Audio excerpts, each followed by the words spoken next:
우리가 또 공부 언제 이렇게 해보겠습니까? 그죠? 네. 좀 많이 좀 이렇게 전달을 해드렸으면 좋겠는데 시간이 또 빨리 되고 대전은 저 한번 또 와야 되죠? 네. 하여튼 10월쯤에 알겠습니다. 10월쯤에 올게요. 10월쯤으로 여기 끝나면 이제 부산 가거든요. 부산 밴드 보셨죠? 부산 갔다가 이제 서울 갔다가 강원도 갔다가 올해 지금 11군데 잡혀 있어요. 이게 33주인데 3주씩 하면 이게 될지 모르겠네. 하여튼 와야지. 혼자 먹으니까 맛있죠? 아주 맛있을 것 같아요. 아주 맛있겠다. 참 되게 맛있겠다.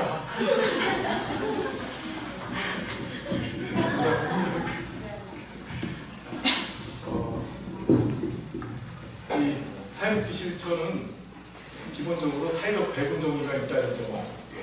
그게 뭔지 아시죠? 나눠 있지 않고요.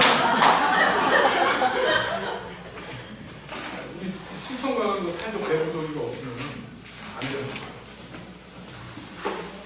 그리고 여러분들 그 젊은 분들은 저기 보건대 무슨 학교 거기? 보건대. 보건대라고 했잖아요. 보건대. 아니 왜 공무원을 쓰고 있어? 유영철인 줄 알았어. 젊으신 연배가 있으신 분들은 공무원도 준비해 보시는 것도 좋지 않아요? 공무원에? 뭐 보건대면 보건직 공무원이나 사회복지직 공무원, 그렇죠. 그런 것도 해보시고 할 게 참 많죠. 제가 되게 마음이 그런 게 뭐냐, 할 게 되게 많아요. 사회복지사 자격증 갖고 할 수 있는 게 엄청납니다. 꼭 무슨 복지관만 가는 게 농사가 아니고요. 물론 복지관도 최고지만 좋지만 할 게 되게 많아요. 진짜. 네. 사회복지 시설들을 직접 설립하셔서 운영하시는 것도 되고, 연배가 있으시면은 은퇴 같은 거 하셨으면 코이카 있죠. 전 그거 되게 추천하는데, 그럼 코이카 모르세요? 국제협력단. 그런 걸로 해외 나가셔가지고 해외에서 활동하시는 것도 멋있고, 라오스 같은 데는 한국 사회복지사를 지금 많이 들여와서 사회복지사부터 사회복지가 먼저 배우고 있죠.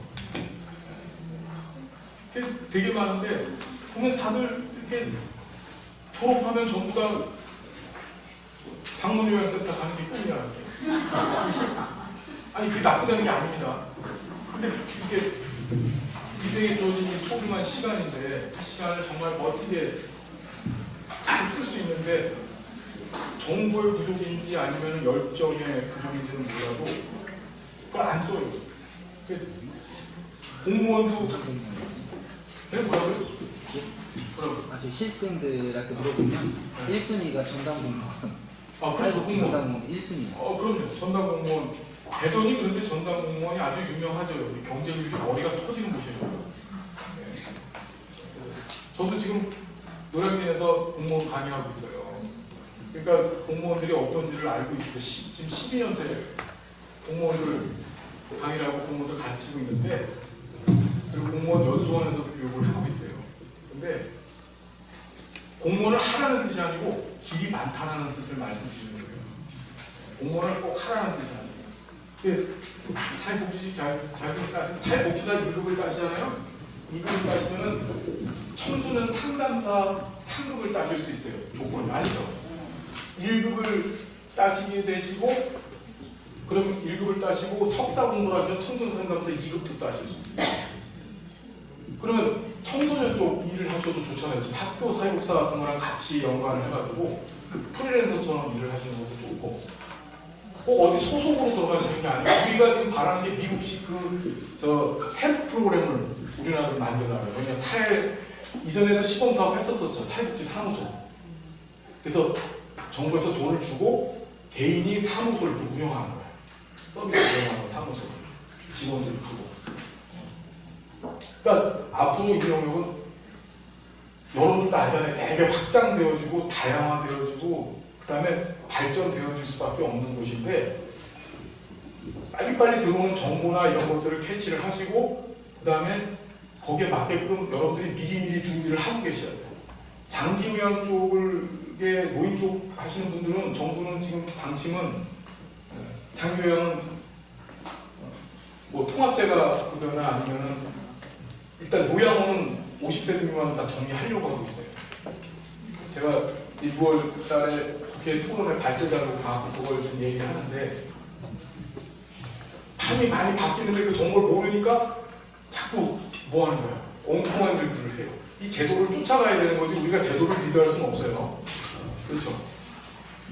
그 다음에 내년부터 실습제도도 싹 바뀌죠? 알고 계시죠? 네. 실습 시간이 지금 몇 시간이에요? 근데 이게 160시간으로 바뀌고 슈퍼바이저도 한 명이 아니라 2명 있는 데서 봐줘야 돼요. 그리고 지정기관에서만 봤습니다. 앞으로 실습. 그 다음에 실습 160시간 외에 저것도 받아야 돼요. 그 실습 40시간짜리 별도 교육도 또 받아야 돼요. 그러니까 200시간 받아요. 그러니까 사회복지사가 앞으로 많이 못 나와. 내년 1월 1일부터. 또 우리 밴드에 다 있어요. 실습 이렇게 검색해서 다 보세요. 제도 바뀌는 거 다 올려놨으니까. 네. 그러니까 여러분, 예, 1월 1일부터요. 실습은 다 하셨죠? 실습 지금 이거 내년부터 되게 어려워질 것 같아요. 지금. 그리고 이것도 지금 시험 보게 하겠다고 지금 얘기 나오고 전문사회복지사를 도입하기 위해서 지금 학교사회복지사하고 의료사회복지사가 생긴 거잖아요. 그래서 분야를 지금 뭐 노인 쪽 전문사회복지사, 장기요양 지금 장기요양 사례관리자 아시죠? 장기요양 사례관리자 제도가 작년부터 시범사업 하고 있어요. 그것도 사회복지사 1급 자격증 갖고 있는 사람만 사례관리자 교육을 이수해서 그걸 취득할 수 있고 그래야지만 지금 장기요양이 전체 사례관리 시스템으로 바뀌는데 그 사례관리 역할, 즉 표준장기요양계획서 그 수립을 사례관리자만 하는 거야. 기관들이 이제 사례관리자만 찾을 거예요. 그런 게 지금 제도들이 다 바뀌어지고 있고 거기에 맞춰서 여러분들이 준비를 빨리빨리 하셔야 돼요. 이 1급이라는 건요 아주 그 준비의 가장 기본적인 조건이 될 거예요. 그러니까 빨리 미루지 마시고 요번에 그냥 팍 따지고 팍 끝내버리는 거예요. 알았죠? 팍!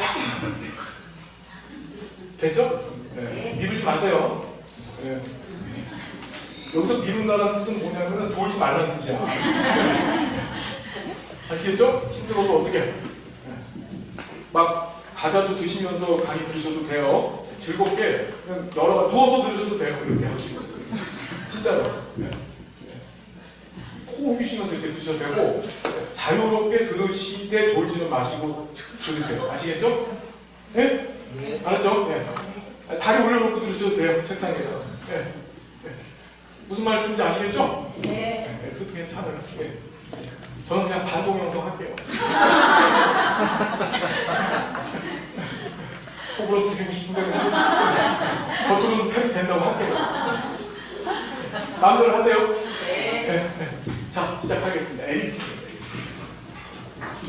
에릭슨은 자, 프로이트는 초기 아동, 즉 무관계 학문기, 난임기까지 즉 0에서 6세까지 나이를 인생 발달에 굉장히 중요한 시기를 봤죠. 그렇죠. 특히 난임기를 굉장히 중요한 시기를 봤다 그랬습니다. 전생에서 발달 단계에 프로이트는 제시하지 않았다고 얘기했었죠. 두 번째 학자 에릭슨이 등장을 하는데 이 에릭슨은 정신 역동 이론가들 중에서 융하는 거예요. 인생의 발달 단계, 전생에서 발달 단계를 제시한 최초의 학자예요. 전생에서 발달 단계를 처음 제시합니다. 그걸 8단계로 제시했죠. 그런데 이 에릭슨의 3대 개념이 있어요. 그게 자아, 정체감, 정성을 이 세 개만 알면 돼요. 다시 자아, 정체감, 정성을 이걸 에릭슨의 3대 개념이라고 해요. 3대 주요 개념. 자, 자아라고 하는 용어는 프로이트도 사용을 했죠. 근데 프로이트 자아 개념하고 전혀 틀려요. 우리 프로이트는 자아가 어떻게 만들어졌죠? 원초화에서 분화가 되어져서 만들어졌죠.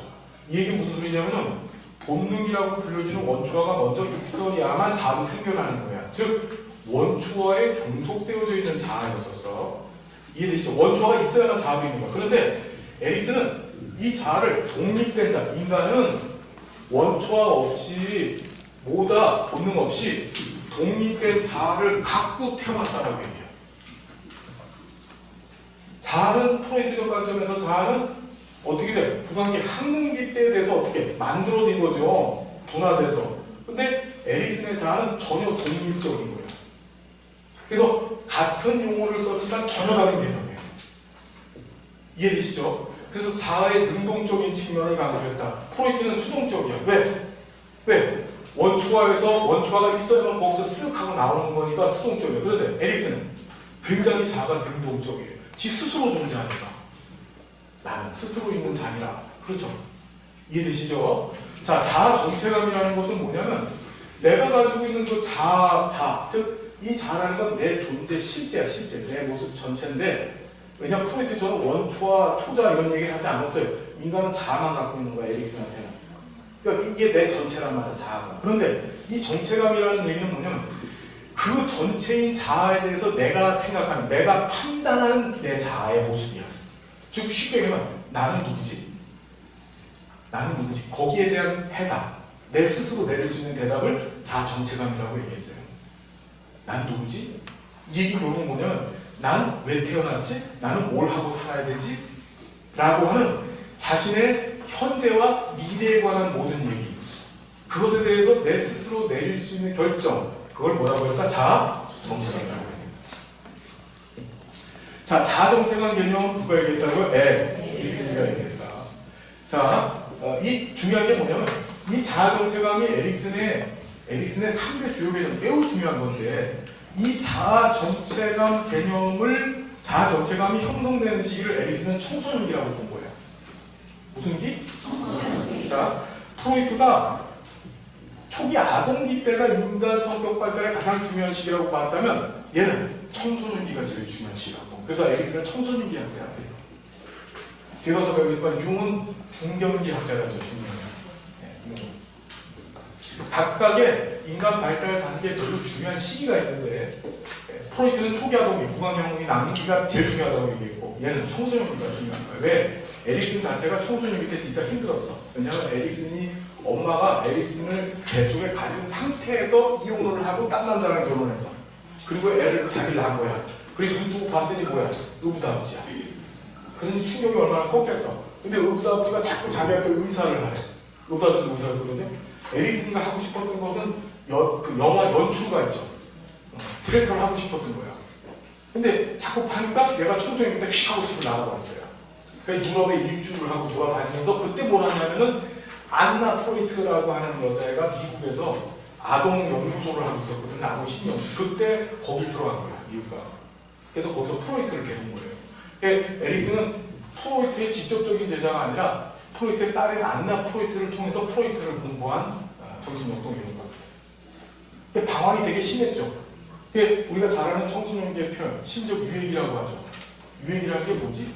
스탠바이, 잠깐 멈추고 서 있어도 된다는 뜻이에요. 그때는 방황 좀 하고 아무것도 안 하고 멍하고 있어도 괜찮다는 거예요. 인생에 있어서 좀 소비시키고 허비해도 되는 시간이라고 보는 거예요. 유행이라는 게.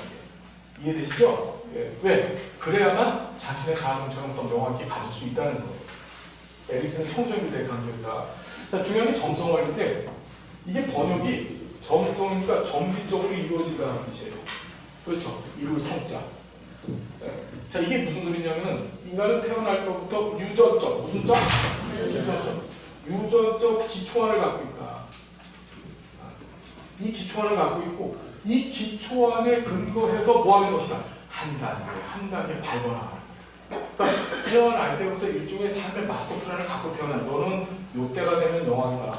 요때가 되면은 뭐 수염이 난다. 너는 요때가 되면은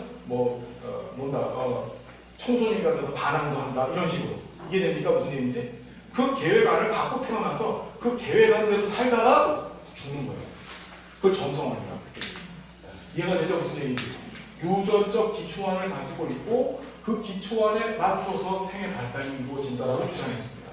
세 가지 개념 꼭 기억을 하셔야 돼요. 세 가지만 알면 돼요. 세 가지만. 그러면서 에릭슨은 프로이트하고의 가장 큰 차이점 중에 하나가 심리 사회잖아요. 이건 제대로 된 게 없어요. 네. 심리 사회. 심리 사회 이론이라고 얘기를 하는데, 심리는 뭐야? 유전적인 부분이라 그랬죠? 근데 처음으로 뭘 얘기하는 거예요? 사회.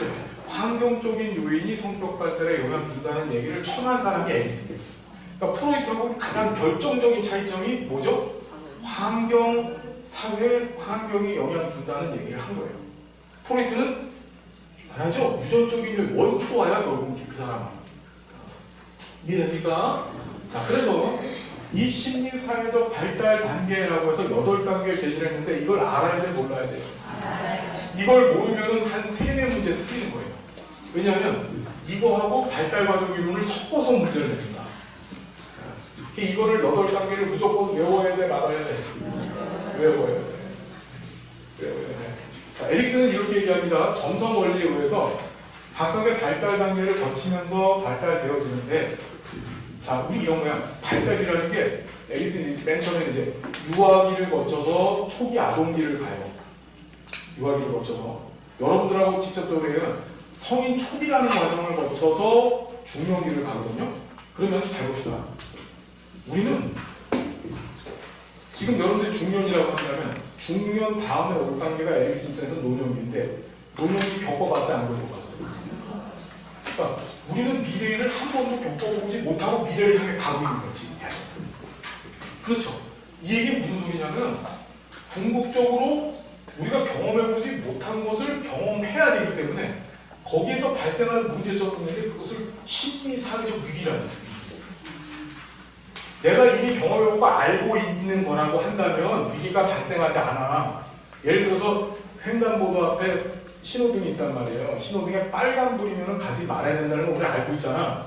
그럼 그냥 빨간불이면 서 있으면 돼요. 그러면 자동차가 휙휙 지나가도 나는 자동차에 치일 위기가 발생하지 않는 거죠. 그런데 우리가 앞으로 살아가야 될 인생길을 경험해보지도 못했고 알지도 못해. 그렇기 때문에 여러 가지 위기에 부딪힐 수밖에 없는 거야. 그 위기의 종류가 두 가지. 심리적 위기, 그 다음에 사회 환경적 위기에 우리는 빠져들 수밖에 없다라고 얘기하는 거예요. 그것을 심리사회적 위기라고 얘기했습니다. 이해되시죠? 이해되시죠? 자, 그 심리사회적 위기를 근거로 해서, 자, 프로이트는 리비도에 근거해서 5단계 발달 단계 제시했죠. 리비도의 위치에 따라서. 근데 에릭슨은 그 심리사회적 위기에 근거해서 8개 발달 단계를 제시했더라. 그걸 지금부터 기억을 안 하면은 4개가 틀린 겁니다. 4개가. 자, 어떻게 보시나요? 0에서 1세, 1에서 3세, 3에서 6세, 6에서 12세, 12에서 20세까지는 뭐지? 이거는 프로이트의 발달 단계 맞죠? 그런 양놈이 나누기 잠복기 생식기야. 똑같아 여기까지. 네. 그것만도 감사해야 돼요 우리가.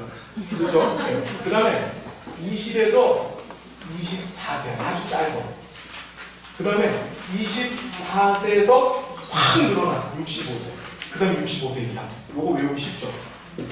아주 짧은 20에서 24세, 24세에서 65세, 65세 이상. 그게 8개야. 자, 앞에 이미지를 따서 외웁니다. 유, 초, 유, 학, 청, 성, 성로. 자, 지금 또 외웁니다. 시작. 유, 초, 유학, 청, 성, 성로라.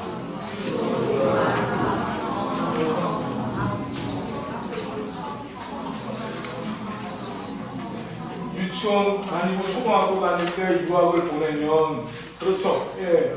청소년기가 돼가지고 성인이 되어서 이상한 성적 짓만 하다가 노래방 가서 노래방 불락한다 뭐 말도 안 되는 얘기지만 자, 다시 유초유학 청성성노라 시작. 한 번 더 유초유학 청성성노라. 우리 기억의 법칙이 있습니다. 기억의 법칙. 여러분들, 야, 나이가 많아서 기억이 잘 안 돼. 여러분, 그 2018년도죠? 재작년에 제가 밴드에 그걸 올려놨어요. 예. 최고령 합격자가 76세신가 그랬죠. 네. 그것도 숭실대학교 숭실 사이버대학교 계신 분이 합격하셨어요. 네. 80 되기 전에 그 76세 고기를 훌쩍 넘기신 그 연세에도 합격을 하셨어요. 네. 얼마? 1년 공부요. 졸업하면서. 요 얘기 무슨 소리냐면 여러분들이 학교를 못한 거지? 창피한 거야. 알았죠? 자꾸 수치심을 자극해야 돼. 그래서 자, 유초유학 청성성노라. 그래서 유아기, 초기, 아동기, 유식이라고 해요. 유식이, 학령기, 청소년기, 성인 초기, 성인기, 노년기 이렇게 봅니다. 유초유학 청성성노라. 유초유학 쓸 필요는 없습니다. 책에 다 있으니까. 네.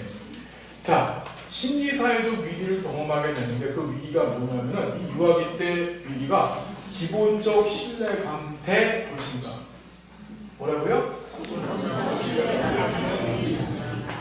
자, 이런 거야. 신뢰감이라는 거. 이거, 자, 이 기본적 신뢰감이라는 것은 또 하나 더. 이때 에릭슨은 이 심리사회적 위기와 더불어서 뭘 얘기하면 관계범위, 주요 관계범위. 즉, 이 인생을 살아갈 때 내가 경험하게 되는 나의 가장 가까운 사회 환경, 그걸 주요 관계범위라고 했어요.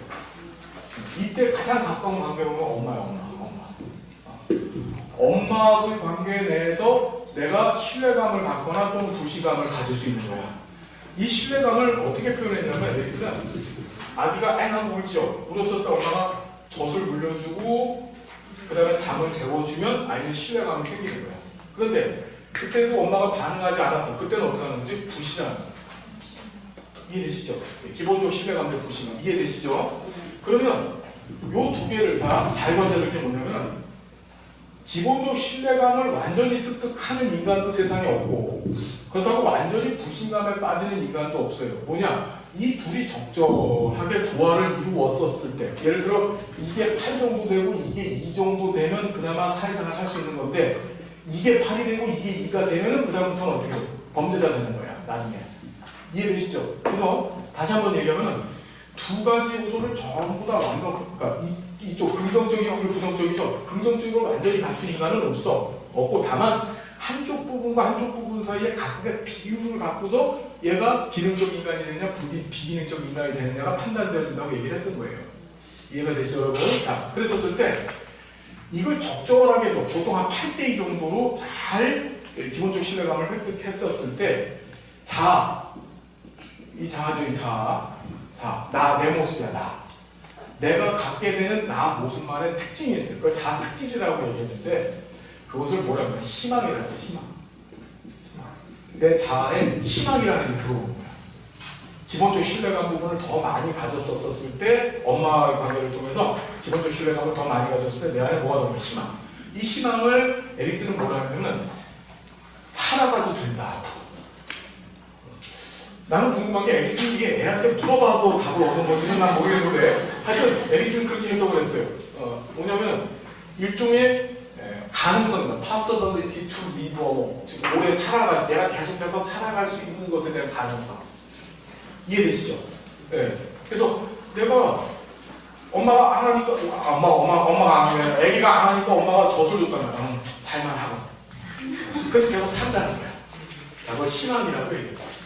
정리됐죠? 자, 이거 중요합니까? 안 중요합니까? 시험지에 나왔어 안 나왔어? 희망도 나왔고 주요 관계범위 엄마라고 안 나오고 어머니라고 나왔어요. 중요합니다. 이걸 또 시험지에 나왔는데 어머니라고 나와서 근데 나는 엄마라고 알려줬어. 그래서 답이 없어. 이렇게 쓰면 안 돼. 그렇죠? 네. 자, 두 번째, 이 유아기는 프로이트한테 뭐죠, 여러분? 구강기죠, 구강. 그렇죠. 자, 1에서 3세가 초기 아동기입니다. 이 초기 아동기 때 심리사회적 위기를 에릭슨은 뭐라고 얘기하냐면은 이게 뭐죠, 여러분? 예, 자율성 대 수치심이라고 얘기했어요. 이게 프로이트의 영향을 많이 받은 건데 프로이트는 이때 학문기라 그랬죠. 이 자율성이라는 것은 스스로 배변을 조절할 수 있는 능력이야. 내가 자 아빠가 야 너 오늘부터 기저귀 띄고 화장실 가서 네가 응하는 거야. 그럼 네 이러고 가서 지가 응아를 했어. 그렇죠. 그 자율성이야. 그런데 못해. 바지에다가 찍 하고 쌌어. 그럼 누가 더 혼나죠? 엄마하고 아빠도 혼나는 거야. 엄마하고 아빠한테 혼나면 수치심이 생기는 거예요. 이해되시죠? 그러니까 모든 아이들이 너 기저귀 떼 한다고 해서 무조건 그 자리에서 뛰는 게 아니고 화장실 가서 놀 때도 있고 어떨 때는 바지에다 쌀 때도 있잖아요. 그죠? 이걸 반복해 가면서 어떻게 자율성도 갖게 되고 수치심도 갖게 되고 그 비율이 조율이 되어지는 건데 이게 수치심 쪽에만 자꾸 뭐냐면 자꾸 똥만 싸는 거예요. 바지에다가. 그럼 이게 문제가 되는 거야. 이해가 되시죠? 한 208 정도 비율로 가는 게 적정하다고 봤어요. 여기서는. 네. 그래서 이때 주요 관계 범위는 그 배변 훈련을 시키는 부모라고 얘기합니다. 이해되죠? 부모. 그 다음에 이때 자아 특질은 뭐지? 참는 능력. 그게 뭐예요? 의지라고 봤어요. 의지라는 게 참는 힘이야. 즉, 응아가 말을 올 때 우리 유아기 때는 어떻게 했냐면 응아 말을 붙여서 그냥 탁 싹버리고 끝냈어요. 그럼 엄마가 기저귀 갈아줘거든요. 근데 이거는 엄마 기저귀를 안 갈아줘. 그러니까 참아야 돼, 지금. 그거 참았다가 이래서 화장실 가서 놓지. 그렇죠. 그 의지. 참는 능력. 지금 배변 참는 능력이에요. 이 배변을 참는다는 거, 그러니까 변을 참았다가 배설을 한다라고 하는 게 어마어마한 능력의 획득입니다. 이게 진짜 우리 삶에 있어서 사실은 그전에는 참아본 적이 없었거든요. 아이기 때는. 울고 싶으면 울고 배고프면 밥 달라고 징징거리고 지가 원하는 걸 다 얻었었는데 드디어 참는 일을 하게 된 거예요. 그때부터. 우리 인생은 뭐죠? 참는 거야 다. 프로이트도 유보를 했죠. 자아의 기본적인 원리가 현실 원리인데 현실 원리는 참는 거예요. 이해가 되시죠? 졸음이 와도 참는 거예요. 자, 제가 너무 잔인하죠? 미안해요 여러분. 얼마나 힘드시면. 자, 산에서 육세가 유익입니다. 유익을 학명정비라고 그러죠. 학교 가기 전이라는 거죠. 학교 가기 전인데 유희라는 말이 프레즈 타임 뭐냐면 노는 시기란 말이에요. 노는 시. 이때 아이는 몸이 다 완성됐어. 이제 걸을 수도 있고 뛸 수도 있고 말도 잘해요. 그렇죠. 3에서 6세면 이제 말도 잘하잖아요. 우리 지금 막내가 장난이 아니야. 나는 보면 저보다 더 똑똑해요. 예. 말도 하고 걸을 수도 있고 하면서 하되 어디라면 학교를 아직 안 간 거야. 학교를 안 가니까 뭐죠? 자유롭죠. 그러니까 노는 거야 이때는. 그래서 유익이라고 합니다. 학교라고 하는 최초의 가정 밖의 사회. 이 사회는 부속적 사회예요. 너 학교 9시까지 와. 그래서 4시에 가야 돼. 이 안에서는 50분씩 수업을 하는데 50분 동안은 너 꼼짝도 못하고 선생님이 얘기하는 거 들어야 돼. 이런 규제를 받는 최초의 공간이 학교죠. 집에서 그런 거 안 하잖아요. 엄마가 혹시 너 아침에 7시에 일어나? 안 일어나면 밥 죽는다. 그 다음에 너 하루에 밥은 3번 먹는데 이 시간 먹고 이렇게 하는 엄마들 계세요 혹시? 그건 이상한 엄마죠. 그거 사이코패스예요. 그렇죠. 여튼지간에 최초의 구속 현장인 학교라는 공간에 가지 않고 뭐 하는 거지? 몸은 완성이 됐으니까 신나게 놀 때다. 그래서 유익이라고 하는 거예요. 유익. 노는 시간. 뭔 말인지 알겠죠? 이해되시죠? 이때 심리사회적 위기는 뭐죠, 여러분? 뭐라고요? 주도성 대 죄책감. 이 유익 때 아이들은 이제 무슨 짓을 하냐면 집안과 그 다음에 밖에 나가서 또래 친구들과의 관계도 갖고 집안에서도 자기 몫을 하기 시작해요. 지가 스스로 뭔가를 하려고 발버둥을 칩니다. 그렇죠. 엄마가 옛날에는 밥을 떠먹이 줬는데 요새는 어떻게 해요? 요번에는 지가 밥숟가락 들고 지가 먹겠다고 하죠. 무슨 말인지 되시죠? 그게 주도성이야. 그게 안 되면 뭐 하는 거죠? 그게 안 되는 거예요. 예. 그때는 이제 죄책감을 갖게 된다. 나는 못하는 사람이야. 이렇게 된다. 나는 못하는 사람. 이해되시죠, 여러분? 주도성도 죄책감 정리됐죠? 그래서 이때 주요 관계 범위는 가족이라고 했어요. 이게 17회 때 시험에 나왔던 가족. 뭐라고요, 여러분? 그러니까 가족 내에서 기존까지는 가족 구성원들이 자신의 삶을 부양해줬다고요. 먹여주고 입혀주고 다 했단 말이에요. 근데 지금부터는 뭐 하는 거지? 지가 알아서 입고 지가 알아서 찾아 먹어야 돼요. 찾아 먹는 건 아니더라도 지가 떠먹어야 돼요. 그게 주도성이야. 그게 안 되면 뭐 하는 거지? 나는 안 되는 존재, 죄책감, 자기 자신에 대한 무능력감을 갖게 되는 거예요. 이걸 잘 극복하면은 무슨 자아특질을 얻는다 그랬죠, 여러분? 목적이면 삶의 목적. 우리가 살아가기 위해서는 뭐가 필요해? 먹어야 되고 입어야 되고 하는 기본적인 일상의 목적들이 필요한 그것들을 수행할 수 있다는 얘기가 되죠. 이해되시죠? 이때가 되면 이제 스스로 지가 스스로 막 옷도 입으려고 그렇죠? 그런 일들을 해요. 그걸 이제 가족 범위 안에서 통제하고 가족들이 그걸 이제 도와주는 일들을 하는 거예요. 자, 학년기입니다. 드디어 학교 갔어. 이때가 아동기인데 우리 시험에도 아동기라고 나오면은 이거는 학년기예요. 학교 간 시기를 6살에서 12세 즉 학교 간 시기인데 이 학년기 때 가면은 드디어 무슨 일을 경험하게 되냐면은 경쟁이라는 걸 경험해요. 뭐지? 친구들하고 학교에서 선생님이 내준 과제 제대로 했느냐, 시험 제대로 봤느냐라고 하는 그 경쟁 상태에 몰입하게 되죠. 그렇죠. 이때 심리사회 위기가 뭐죠, 여러분? 근면성이 돼요. 그런 경쟁적 관계 안에서 지가 잘 쫓아가면 근면성이에요. 근데 그렇지 못하면 오두바리가 되는 그게 열등감. 이해가 되시죠? 무슨 얘기인지. 그러니까 쫓아가면은 근면한 것들, 과제도 열심히 하고 그 다음에 시험도 열심히 보고 그런 경쟁 관계 안에서 그 경쟁의 우위에 올라서려고 노력을 하면 그게 바로 뭐죠? 근면성인데 그렇지 못하면 끊임없는 열등감 상태에 빠져들어가요. 지금 열등감 우리 또 배웠죠? 열등감은 생각날 사람이 누구요? 누구요? 아들러죠. 아들러. 개인심리론 열등감. 그렇죠. 열등감에 기인해서 뭐가 생긴다고? 보상망원 이제 우호를 향한 추구한다 그랬죠? 자, 이때 주요 관계 범위는 뭐냐? 학교. 이것도 이번 시험에 나왔죠. 그 다음에 학교에 있는 선생님, 그 다음에 그 친구들. 이런 것들이 전부 다 뭐가 되어진다? 주요 관계 범위가 되는 거예요. 그게 학교 간 거예요. 여러분, 시험에 학교 얘기 나오면 무조건 아동기, 그 다음에 에릭슨의 학용기, 그 다음에 근면성대 열등감. 이게 같이 생각나줘야 돼요. 이때 이걸 잘 극복했었을 때의 자아특질은 뭡니까? 능력이죠. 나는 따라갈 수 있어요. 따라갈 수 있어. 학교의 과제도 따라갈 수 있고 시험도 해낼 수 있어. 그러니까 자신의 어빌리티, 우리가 capability 또는 ability라는 능력, 할 수 있는 것에 대한 일종의 자부심 같은 것들이 생기는 거예요. 자, 그리고 12에서 20대 이때 뒷다 중요하죠? 네. 이때 뒷다 중요한 거예요. 에릭슨도 이때 되게 고생 많이 했다고 했었어요. 심리 유예기를 경험을 했었었는데, 자, 청소년기 때는 바로 뭐다? 자아, 정체감 대 역할을 하는 자아 정체감. 나는 누구지? 난 뭘 해야 되고 살지? 이걸 청소년 때 가져야 된다. 에릭슨 얘기합니다. 여러분 청소년 때 이거 다 가지셨어요? 네? 이 나이 때 나는 어떤 인생을 살아갈지에 대해서 다 결정하시고 여기까지 오신 거야? 12살 때 여러분들은 난 살국사 돼야지 이렇게 하고서 거기까지 오시진 않았죠? 좀 빠른 면이 있어. 여하튼지 간에 이때 바로 자아정체감이 만들어지는데 그렇지 않냐면 어떻게 해? 역할을 봐. 이 자아정체감을 반대로 난 뭐하지? 난 어떤 인간이지? 난 뭐라고 살지? 이런 혼란 상태에 빠진다고 얘기했어요. 이때의 주요 관계 범위는 제일 중요한 또래 친구입니다. 누구? 청소년기 때 영향을 주는 가장 대표적인 요인이 친구 중에서도 같은 나이의 친구, 특히 동성 친구. 이해되시죠? 시험에 잘 나오죠? 예.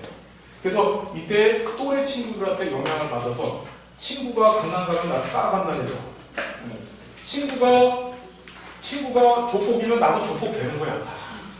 유유상종이라고 그러죠. 좋은 친구를 만나야 돼. 자아정체감이 제대로 들어선 친구를 만났었을 때 나도 그걸 쫓아가는 겁니다. 그렇죠? 아마 여기 계신 분들은 전부 친구가 사회복지사였던 것 같아요. 그렇죠? 맞나요? 아니에요? 그럼 뭐예요? 어떻게 여기까지 오셨어? 네? 자, 그 다음에 이때 자아특질은 뭔가요, 여러분? 이게 성실이에요, 성실. 또는 충실이라고 하죠. 로열티.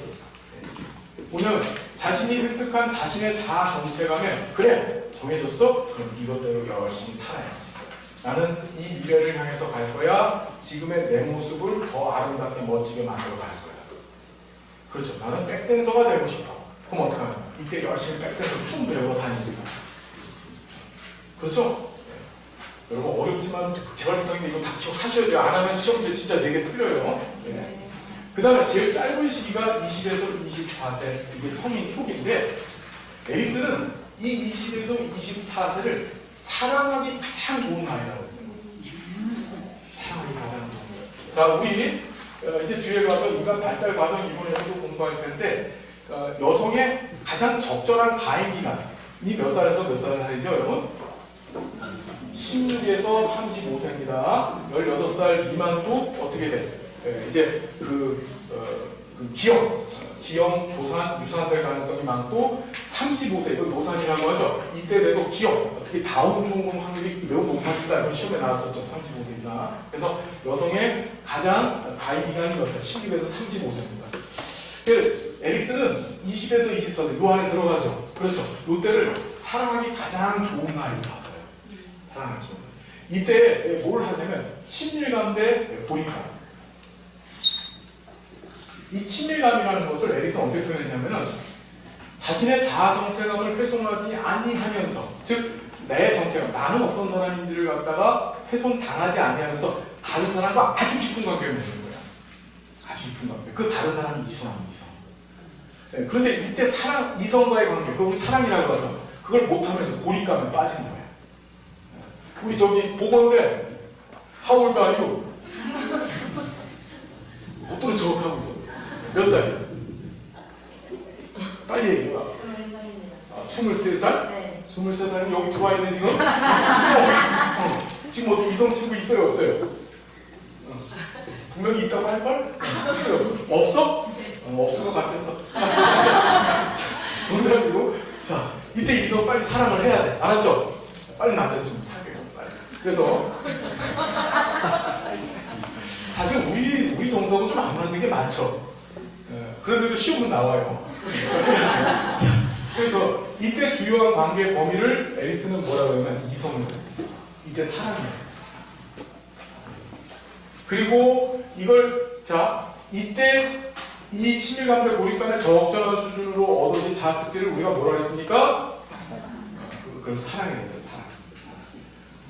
자, 이 사랑하고 이제 뒤에 가면 배려가 나오고 이걸 구분을 해야 돼요. 성인기는 에릭슨의 시기에서 사실 가장 긴 시기인데 이게 이제 중년기쯤으로 보는 사람들도 있는데 그게 너무 시작점이 빠르죠. 24세니까. 여하튼 제일 길어요. 24에서 65세입니다. 굉장히 긴 시간인데 자 이때 바로 생산성 대 신체라고 하는 심리사회적 위기를 경험하게 돼요. 생산성이라는 것은 삶에서 필요한 우리가 삶을 사는 사회적 활동들을 얘기하는 건데 이걸 이제 그 에릭슨이 이 아들러 얘기하고 조금 이렇게 짬뽕을 시켜서 일, 우정, 사랑 이렇게 얘기해서 일, 우정, 사랑. 그러니까 자신만의 사회적 일이 있어야 되고 내 할 일이 있어야 되고 그 다음에 대인관계, 다른 사람들과 좋은 관계를 맺어야 되고 그 다음에 사랑을 통해서 내 가족을 만들고 그 가족을 부양해야 돼요. 그러니까 자식을 키우고 그 다음에 사회 경제적으로도 이바지하는 삶을 살아야 되는 거예요. 이때 무슨 도둑놈 사기꾼이 되고 뭐 강간범이 되고 이런 짓을 하면 돼야 안 돼요. 안 돼요. 그러니까 생산성이라는 것은 그런 요소들에 잘 맞춰서 삶을 살아갔을 때 생산성이 있는 거고 그렇지 못해. 그래서 이때 결혼도 안 하고 뭐 직업도 안 갖고 이런 뭐가 되는 거지? 신체 상태에 빠진다고 보는 거예요. 근데 전혀 완전한 생산성과 완전한 신체는 없습니다. 우리가 살아가면서 뭐야 실직할 때도 있는 거고 그죠? 아픔을 겪을 때도 있잖아요. 그죠? 그러니까 완전한 생산성을 갖춘 게 아니고 이 기간 동안에 생산성과 신체를 어떻게 조화롭게 약 8대2의 비율 정도로 지탱해가는 것을 가르치게 갔다. 이때 얻어야 될 것이 이때 주요 관계 범위는 뭔가요? 나의 가족 그렇죠. 그 다음에 직장 등등 여러분들이 현재 경험하시고 있는 사회생활의 장들이 여기다 해당이 되는 거예요. 그 다음에 이때 자아 특징이 뭔가요? 여러분? 배려. 이 두 개를 구분해야 되는데 에릭슨은 어떻게 표현하냐면 사랑은 쌍방적 관계라고 했었어요. 우리가 이성 간의 사랑을 얘기하는 건데 A라고 하는 남자와 B라고 하는 여자가 있었을 때 내가 널 좋아해, 나도 좋아. 이래야만 사랑관계가 성립되죠. 안 그러면 짝사랑 되는 거예요. 그런데 이 성인기, 즉 생산성의 침체 단계에 와서 이 배려라는 것은 에릭슨은 일방적 사랑이라고 얘기합니다. 표현이 참 멋있죠. 내가 너한테 아무 대가를 바라지 아니하고 무엇인가를 줄 수 있는 힘이야. 우리가 자식을 키우잖아요, 가족에서. 그럼 자식이 나한테 뭔가를 해주길 바래서 무엇인가 부모님들이 해주는 건 아니잖아요, 그죠? 그렇죠. 그러니까 나는 자식한테 바래서 자식한테 뭔가를 받기 위해서 그 아이한테 사랑을 베푸는 것이 아니라 그냥 주는 겁니다. 사회복지사도 사실 이런 직업이에요. 우리도 뭔가를 크라이터에 받을 목적하에서 돈 벌려고 이거 하는 게 아니잖아요. 뭔가 선한 무엇인가 내가 가지고 있는 좋은 가치를 전달해주기 위해서 이런 일을 하는 거죠, 여러분. 그게 바로 배려입니다. 즉 일방적인 사랑을 바로 배려라고 합니다. 말이 참 멋있죠. 예. 여러분 조금만 힘내시죠. 정말 힘내시죠. 예? 자, 그 다음에 노년기를 이게 자아통합 때 절반이라고 했어요. 자아통합은 뭐냐면은 이제까지 살아왔던 7단계의 삶을 회고하면서 나는 잘 살았구나라고 하는 감정을 가졌었을 때 그걸 자아통합이라고 했단 말이에요. 절망은 뭐냐? 이 절망이 여기 나오는 희망의 반대말이죠. 희망은 앞으로 살아갈 시간이 많은 거야. 그러니까 나 살아가야지 하는 건데 절망은 뭔가를 헤맬 수 있는 시간이 이제 없는 거예요. 여러분 인생의 노년기는 와요. 오는데 우리가 정말 인지하고 꼭 깨닫고 나가야 될 게 있습니다. 우리 인생의 제일 소중한 게 사실 시간이에요. 시간입니다. 진짜로 돈이 소중한 게 아닙니다. 진짜로. 인정하시죠? 네. 여러분들에게 주어진 시간을 잘 보내서 어느 순간이 되어졌었을 때 우리가 절망 상태에 와요. 와, 나 인생 헛살았네. 야, 다시 돌아가야지. 나 돌아갈래 하고 돌아갈 수 있어요. 못 돌아가는 게 우리 인생이죠.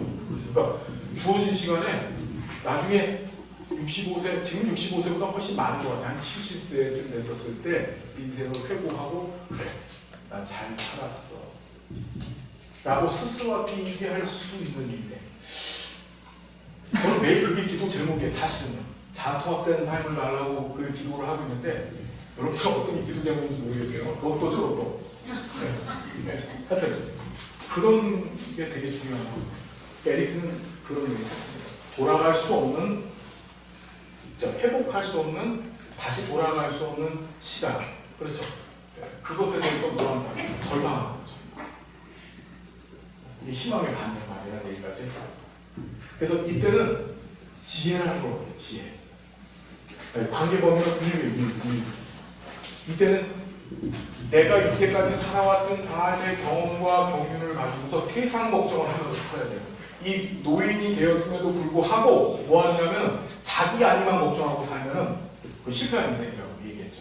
나 이거 어떻게 먹고 사냐, 나 이거 어떡하지 이게 아니고 세상을 위해서 내 자녀들이 앞으로 살아갈 이 세상의 발전을 위해서, 더 나은 세상을 위해서 과연 내가 더 무엇을 해야 되고 이들에게 무엇을 전수해 줄까에 대해서 고민하는 게 있을 때 관계 범위가 일률해야 됩니다. 이해되죠? 그러니까 이때는 이 유아기하고 보면 유아기 때는 죽어라 지 생각만 하고 사는 거야. 그렇죠? 어떻게 하면 내가 젖을 먹어서 죽지 않을까? 근데 이때가 되면 어떻게 하는 거죠? 세상 걱정하고 살아야 돼요. 그래서 저는 사회복지사가 연배가 있으신 분들이라는 게 맞아 틀려. 그게 맞는 거예요. 세상 걱정, 세상을 포용할 수 있는 수준에 있는 사람들이 하는 게 그게 정상적인 거예요. 정말 미안한데 보건대 미안해. 근데 아주 어린 친구들이 잘 몰라요. 그러니까 복지가 아니고 뭐 어디 가면 다 어린애들이 지켜봐요. 그렇죠? 우리 딱 뚝심 갖고서 내가 이거 정말 멋지게 해야지 하는 사람들이지가 않아요. 그렇죠? 복사만큼 멋있는 직업이 어디 있어요? 진짜 여러분 진짜로 여러분들 진짜 길 잘 선택하시는 겁니다. 사회복지사의 길 최고의 길입니다. 최고의 길. 정말 멋진 삶을 살 수 있는 길이에요. 예. 자, 그 다음에 이때 어떻게? 예. 자아가 지혜입니다. 자아 지혜. 그러니까 자아 특징이. 아시겠죠, 여러분? 주요 관계 범위는 1이고 양이 많죠, 여러분. 근데 정말 죄송하지만 이걸 다 기억하셔야 돼요. 제가 이걸 긴 시간을 들여가지고 설명하듯이 얘기를 드렸는데 강의를 반복해서 들어주십시오. 이 8개를 아셔야 내 문제를 풀 수 있어요. 진짜로. 아시겠습니까? 특히 어떤 식으로 나오냐면 아동기의 심리사회적 위기는 뭐냐 이렇게 나와요. 에릭슨은 아동기라는 얘기하냐고 학령기라고 얘기하거든요. 그렇죠? 그런데 어떻게 아동기 하면은 학령기가 돼서 근면성 대 열등감 이렇게 엮어줘서 기억을 하죠. 우리 교재를 그렇게 잘 정리를 해놨으니까 그걸 보시면서 여러분들이 싹 정리를 하죠. 이게 발달 과정 이론하고 엮여서 같이 나옵니다. 됐습니까, 여러분? 네. 자, 나머지는 여러분들이 읽어보시고 특징 34페이지 특징 양극의 단계. 자, 그래서 인간 성경은 두 개 극단적인 요소, 긍정적이고 부정적인 거 이거. 이것에 뭘로 결정된다고? 비율로 결정된다. 보통 기능적인 인간은 한 8대2 정도. 그러니까 이 긍정적인 게 8 갖고 있고 이게 2 정도 갖고 있으면 기능적인 사람이에요. 완전한 이런 기능적인 사람이 있어 없어? 그런 사람은 세상에 없습니다. 없어요. 근데 우리가 이 심리사의 모델적 관점에서 클라이언트는 어떤 사람들이냐면 이게 더 치우친 사람들, 이게 바로 이게 이긴 사람들이 오는 거예요. 그러니까 각각의 모델별로 클라이언트를 보는 관점들이 틀려지는 거죠, 여러분. 자, 시험에 나왔다는 거. 순환적 과정, 박세는 이전 세대와 미래 세대의 상호형을 점성원리를 주장했다. 이게 계속 나온 점성원리. 점성원리는 에릭슨만의 독보적인 개념입니다. 됐죠? 자, 구경. 전생에도 발달단계 제시했다.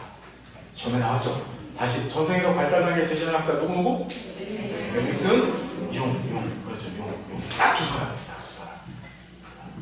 그 다음에 자, 발달 단계에서 외부 환경을 대처하고 적응하는 과정을 중시했다. 그게 뭐지? 환경에서 이게 환경이죠. 관계범위가. 이 환경과 가장 대표적으로 볼 수 있는 게 이 배변기, 이 초기 아동기 때 배변 훈련하면서 부모의 배변 지시에 대해서 아이가 반응하죠. 그래서 되게 자율성을 갖게 되거나 아니면 수치심을 갖게 돼요. 그걸 이런 식으로 시험 문제를 낸 겁니다. 파란 글씨는 시험 문제예요, 전부 다. 자, 그 다음에 성격 발달은 자, 뭐해? 유전과 환경. 특히 유전은 프로이트가 얘기했던 거고 프로이트는 유전만 얘기했죠. 그런데 환경적 요소를 최초로 도입한 사람이 누구? 에릭슨. 그게 중요하다. 인간 발달은 사회적 관심 욕구 뭐 이런 비롯된다. 이 사회적 관심이라고 하는 용어를 원래 누가 썼죠, 여러분? 이거 아들러의 개념이에요. 아들러의 개념. 근데 시험에 나왔었어요. 이것도 뒤에 가서 아들러의 개념에서 정리하겠습니다. 실천 영향, 미친 영향, 홀리스의 심리사용도. 홀리스란 말 들어봤나요? 홀리스? 네. 홀리스 들어봤죠? 커피. 그 홀리스가 아니에요. 이 사람이 프랜스 홀리스라고 해서 여러분 헷갈리지 마셔야 될 게 뭐냐면은 잠깐만 볼게요. 인간의 행동과 사회 환경에도 심리사회 모델이 있고 사회복지 실천 기술론에서도 개인을 대상으로 한 실천 모델로서 심리사회 모델이 있어요. 근데 인행사에서 배우는 건 성격이요. 심리학자들의 심리사회 모델이고 실천 기술론에서 하는 심리사회 모델은 실천 모델이에요. 실천 모델. 그러니까 둘이 틀린 거예요. 무슨 말인지 아시겠죠? 네. 정신 역동 모델도 마찬가지예요. 무슨 얘기인지 이해가 되시죠? 그 정도 찍고 일단은 이런 게 있구나만 아세요. 심리사회 모델은 메리 리치몬드라고 하는 사람이 1917년에 만들어서 프랜스 홀리스가 구체화시키고 고든 해밀턴이 그 이름을 붙였어요. 보고 갑시다. 얘기 나왔으니까 죄송한데 두 번째 책 한번 볼까요? 두 번째 책에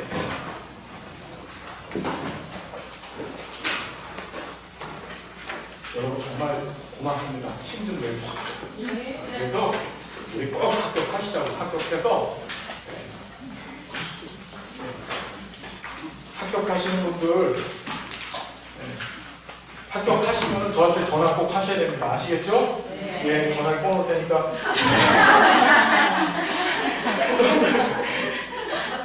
97페이지 잠깐 펴볼까요? 두 번째 책 97페이지.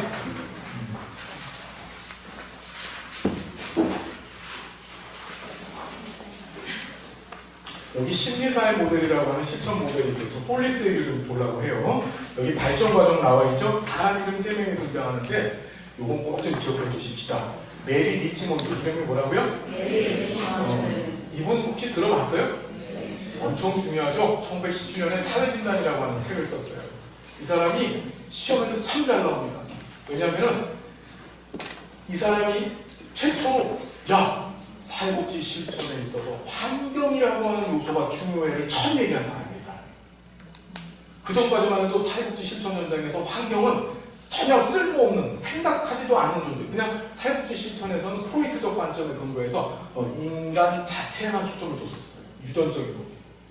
근데 환경의 중요성을 실천 분야에서 최초로 얘기한 사람이 누구? 그 다음에 성격 이론 부분에서 최초로 얘기한 사람은 에릭슨. 그게 둘 다 심리사회 모델이에요.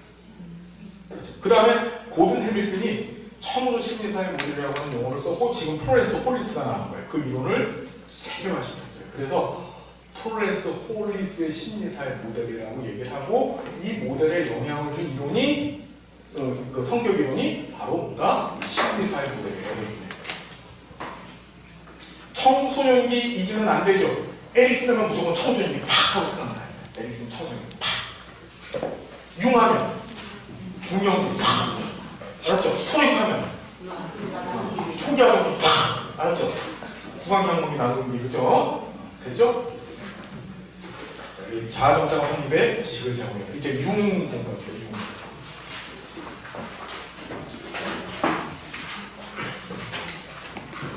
내실에서 쉴 겁니다. 죄송해요. 네. 지금 이때는 뭐가 필요하냐면은 자아를 활성화시키세요. 알았죠, 여러분? 유보시키는 거다. 자, 융. 자, 융은 어느 나라 사람이죠? 네, 독일 사람이죠. 네. 융의 다른 호칭들이 많아요. 융. 네. 일본에서는 융을 보루라고 하죠. 네. 우리나라에서 벌레라고도 합니다. 그렇죠. 예. 융. 예. 보루. 무슨 소리인지 잘 몰라요, 지금. 자, 이 융은 분석심리론, 프로이트 대신하고 나왔다 그랬죠. 그래서 정신 분석을 뒤집어 놔서 분석심리론이라고 해요. 프로이트 이론과 매우 유사합니다. 자, 우리 그림을 하나 들어볼게요.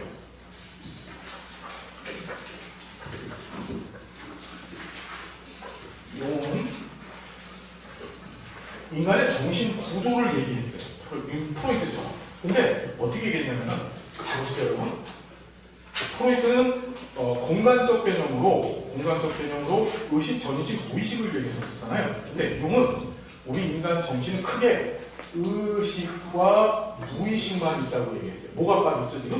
전의식이 빠진 거예요. 다시 프로이트는 세 가지 얘기했는데 이 사람은 두 가지만 얘기했어요. 그런데 그러면 이제 변별자, 반역자가 아니죠. 다 갖고 나와야 돼. 그래서 무슨 짓을 하냐면은 무의식을 반으로 쪼개는 거죠. 반으로 쪼개서 요 안에 개인 무의식이 있고 그 다음에 집단 무의식을 얘기해요. 무슨 무의식? 개인 무의식, 집단 무의식. 다시 한번 개인 무의식, 집단 무의식. 다시 개인 무의식, 집단 무의식. 자, 융이 시험에 나올 때 가장 잘 나오는 게 바로 이 집단 무의식. 다시 뭐라고요? 융 이론만의 독보적인 개념입니다. 이 집단 무의식. 융 이론만의 뭐라고요? 독보적인 이게 집단 무의식.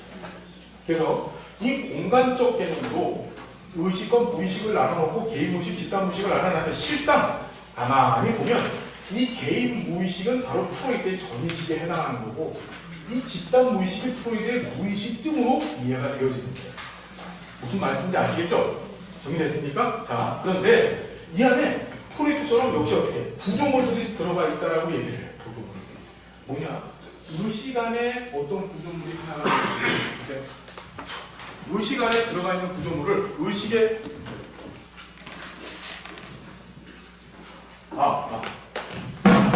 의식에 들어있는 구조물을 이걸 뭐라 하면 자아라 했어요. 뭐예요, 여러분?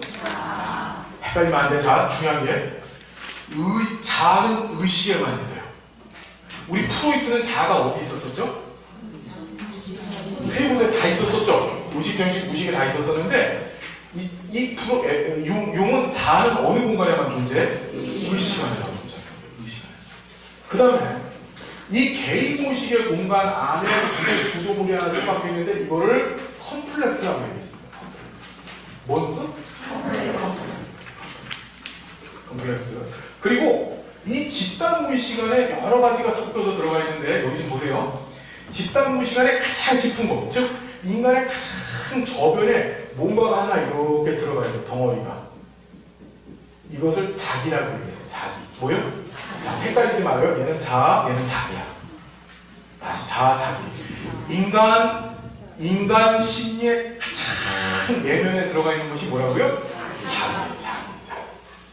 자, 정리됐죠, 여러분? 자기. 그래서 집단 무의식은 이 외에 뭐가 들어가 있냐면 뭐 안에 아니마. 뭐예요, 여러분? 아니마. 또 아니무스. 그다음에 페르소나.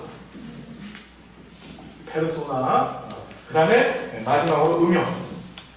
이것도 들어가 있어요. 음영. 그림자라고 합니다. 그림자. 자, 융이 얘기했던 정신 구조는 이렇게 생겼어요. 하나 더. 이것도 시험에 나올 거예요, 반드시. 자, 보세요. 프로이트나 에리스는 캐릭터, 즉 성격이라고 하는 용어를 사용했어요. 근데 융은 성격이란 말을 쓰지 않았습니다. 성격 대신 정신이라고 하는 용어를 썼어요. 정신. 이해되시죠? 그거 다 기억합시다. 성격 안 쓰고 무슨 용어를 썼다고요? 정신. 자, 시험에 나올 거예요. 분명히 나올 때가 됐는데 안 나오고 있어요. 나올 거예요. 자, 그래서 요런 구조를 갖고 있는데 이런 것들을 전부 뭐라고 한다? 이렇게 처박혀 있는 이 별표 표시된 것들을 원형이라고 얘기합니다. 원형. 정리됐어요? 자, 융이 시험 문제 나올 때는 어떻게 나오냐면은 이 각각 원형들의 의미를 묻는 문제가 잘 나오고, 즉 아니마가 뭐냐, 아니무스가 뭐냐, 음영이 뭐냐, 페르소나가 뭐냐 이렇게 나와요. 이해되시죠? 그 다음에 집단 무의식이 융의 이론의 가장 핵심적인 용어이기 때문에 집단 무의식을 묻는 문제가 자주 등장을 합니다. 됐죠? 자, 우리 교재를 잠깐 보면 작년에 융에서 시험 문제가 나왔었는데 어떤 게 나왔냐면 의식 보십시오. 의식은 정신은 의식과 무의식으로 구성된다. 이해되시죠, 여러분? 그런데 다시 무의식은 개인 무의식, 집단 무의식의 기계층으로 구성된다. 이해되시죠? 네. 그래서 의식은 경험해보고 정신분석이론의 의식에 해당하는 개념. 자, 의식을 지배하고 있는 게 누구라고? 자, 계속 말씀드리지만 이건 자하고 밑에 있는 건 자기야. 두 개 헷갈리면 안 돼. 네. 자기, 자 비슷하죠? 이건 에고, 이건 셀프예요. 셀프. 아시겠죠? 그래서 자아는 의식 속에 존재하는 유일한 원형이다. 하나밖에 없어, 자아야. 그래서 의식과 무의식을 결합시키는 원형이야. 이 자아가 무슨 일을 하냐면은 여기 존재하면서 이 무의식적 세계와의 교량적 역할을 해. 둘 잡아 당겨줘요. 네? 왜냐면 둘이 다 섞여줘야만 사람 성격이 될 거 아닙니까? 그죠? 예, 그 성격을 만드는 데서 자아가 이 무의식과 의식을 잡아 당겨주는 마치 자석과 같은 역할을 한다라고 얘기를 해요. 그러니까 둘이 이 자아 때문에 붙어 있는 거예요. 쉽게 하면은 여기 쇠판이 하나 있고 쇠판이 있고 여기 공간이 띄어져 있는 거예요. 그 다음에 여기 자석이 있어. 그럼 자석을 요쯤에다가 확 붙을 텐데 그냥 요쯤 놓으니까 쇠판이 떨어지지도 않고 요쯤에서 계속 멀어지지 않고 이렇게 있는 거예요. 이해되시죠? 그 역할을 누가 하고 있는 거예요? 이 자석이 자아가 하고 있는 거예요. 이해되시죠, 여러분? 자, 그래서 의식을 지배한다. 네, 의식 안에는 무조건 자아밖에 없어요. 뭐가 들어가고요? 자아가 없어요. 그래서 자, 나머지 읽어보시고, 자, 중요한 거. 사고, 감정, 감각, 직각. 이게 시험 문제 이번에 나왔었죠. 뭐라고요? 사고, 감정, 감각, 직각. 다시 한번. 사고, 감정, 감각, 직각. 다시. 자아의 네 가지 구성 요소가 뭐라고요? 사고, 감정, 감각, 직각. 이게 뭘까? 사고, 감각, 직관이에요. 자아를 구성하고 있는 네 가지 요소. 우리 MBTI 검사 해보셨죠? 그 MBTI 검사가 바로 이 융의 분석 심리 이론 갖고 만든 거예요. 그 MBTI 검사에서 성격 유형들 나누잖아요. 그렇죠? 그게 바로 이거 갖고 나눈 겁니다. 자아의 유형 갖고 나눈 거예요. 자아. 사고형, 감정형, 감각형, 직관형, 직관형. 그렇죠? 모르셨죠? MBTI가 뭐죠? 뭐라고요? 예, 뭐의 줄임말이에요? MBTI가. 예. 마이크 브리거스, 사람 이름이죠? 모두이지 이게? 그 성교 유형검사들, 마이크 브리거스 성교 유형검사 척도예요. 사람 이름이에요. MB가 명박이 아니고요. 아시겠죠? 자, 열심히 공부해야 됩니다. 개인 공식.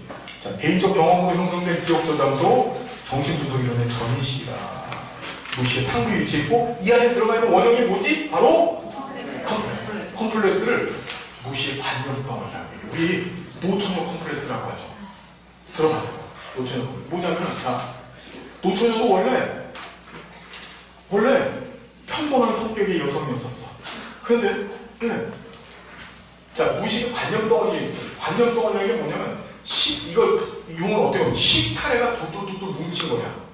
실이 우리 그런 거 있죠. 이렇게 목욕탕에 가면, 이 세면, 물 빠져나가는데, 개수대라고 하나요? 거기 보면은, 머리카락이 하나하나 쌓여갖고 이렇게 뭉쳐지지. 그게 관념덩어리야. 그게. 지저분하고. 그렇죠? 그 다음에 본래 목적은 완전 상실한 거죠. 자, 노처녀를 데려다 놓고서 노처녀가 처음에는 참 착한 여자였는데 근데 얘를 놓고서 아버지, 야, 너 시집 언제 가냐? 엄마, 난 네 시집 가는 거 보고 누가 무슨 그랬어? 3주 뒤에. 야, 너 시집 가는 거 뭐하고? 명절 때만 가면 너 시집가, 너는 시집 안 가서 애 언제나 맨날 그 소리 듣습니다. 그죠? 그러면 아버지가 얘기한 거, 엄마가 그 얘기는 의식세계에서 받아들이는 거야. 그래서 이게 엄마의 여기 해서 개인 무식 안에서 이게 똘똘 뭉쳐져요. 그래서 무의식 안에서 관념 덩어리, 즉 생각 덩어리가 만들어지는 거야. 똘똘. 쓰레기로 한마디로. 그게 내 성격을 망가뜨리는 거야. 컴플렉스라는 말 자체가 복잡하다는 뜻이죠. 그렇죠. 그러니까 중요한 게 뭐냐면 의식 안에서 그런 나쁜 감정이 발생할 수 있는 요소에 많이 노출이 되면 컴플렉스가 생기는 거예요. 사람이. 나빠져. 원래 착한 사람. 우리 원래 다 착했던 사람들이잖아. 근데 지금 다 컴플렉스죠. 대답 안 해요 지금. 항상 좋은 것만 하면 하죠. 자, 그래서 개인무식하는 질서 있는 사고의 흐름을 방해하는. 그러니까 개수대에 물 빠지는데 이것들이 잔뜩 쌓이면 물이 더 못 빠져나가죠. 그러니까 전체적인 사고 흐름을 이 컴플렉스가 막는 거예요. 이 개인무식. 이해되시죠? 무슨 얘기인지? 그리고 어떻게 됩니까? 컴플렉스를 의식하는 것이 정신 성숙의 과제라고 얘기합니다. 컴플렉스 의식하는 게 뭐냐면 내가 이런 얘기들 때문에 이런 성격 갖게 됐구나 깨닫는 거예요. 이해되시죠? 예. 그러니까 그 성격을 계속 유지하는 것이 아니라 융 입장에서는 성격은 바뀔 수 있는 거예요, 없는 거예요? 바뀔 수 있는 거예요, 바뀔 수 있는 거예요. 프로이트 입장에서 바뀌어 안 바뀌어? 안 바뀌어. 결정론적 관점이에요. 그래서 서로 굉장히 많이 틀리죠. 이걸 하나도 놓치시면 안 돼요, 여러분. 지금 집단의식 제일 중요한 겁니다. 인간 정신의 기초다. 융의 분석심의 가장 핵심되는 것이다.